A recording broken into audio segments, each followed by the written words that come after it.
Guys welcome to my video. So ये है Nexon 2021 XZ plus S variant.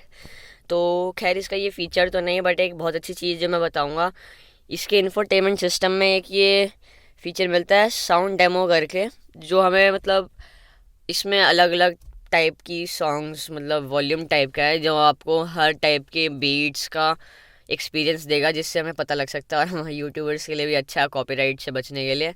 तो मैं आपको सुनाना चाहूँगा हरमन कार्डिन के स्पीकर।